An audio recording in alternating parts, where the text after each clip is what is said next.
Usted está viendo un milagro. Se logró palabra por palabra en el medio de una guerra de estas guerras nuestras. Se consiguió como una torre de Babel que no se vino abajo luego de años de reveses y rupturas. Pero es un milagro, o sea, un empujón, tanto de la gente como de la providencia, porque estaba claro que no iba a suceder jamás. Ni el Estado colombiano ni las FARC iban a firmar este acuerdo final para la terminación del conflicto y la construcción de una paz estable y duradera, porque aquí el conflicto era el acuerdo. El fin de esa pesadilla era una ecuación que nadie nunca iba a resolver.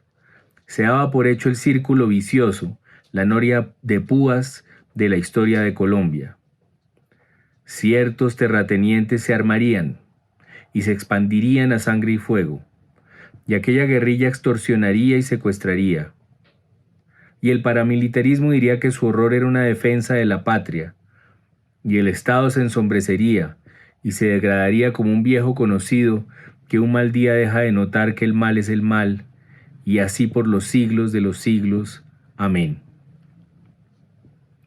Y sin embargo, intervino una suma de voces cuerdas, y ya no nos regodeamos más en ese rito de sangre, en ese fracaso, sino que empezamos a verle un pasado y un futuro. Desde la derogación, en noviembre de 1982, del Estatuto de Seguridad que sirvió a una tiranía dentro de la democracia, se quiso llegar a algún pacto con las apocalípticas FARC. En la Uribe, en Caracas, en Tlaxcala, en el Caguán. Fue en septiembre de 2012, luego de meses de encuentros fantasmales, que el gobierno de Santos no solo confesó que había empezado la enésima negociación de paz con aquella guerrilla que seguía en pie a pesar de tantos golpes, sino que puso en marcha un equipo de negociadores extraordinarios que dedicaron los siguientes años de sus vidas, 4, a hablar y hablar y hablar con los comandantes, hasta dar con una lengua en común que llamara barbarie a la costumbre de la guerra.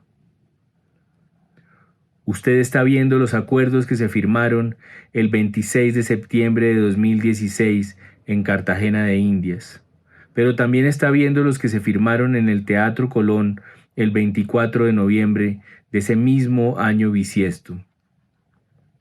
Está viendo los acuerdos que perdieron el plebiscito.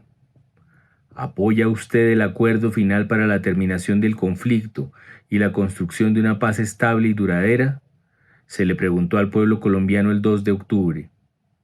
Y mientras pasaba el huracán del Atlántico, 6.377.464 dijeron que sí, y 6.431.372 dijeron que no.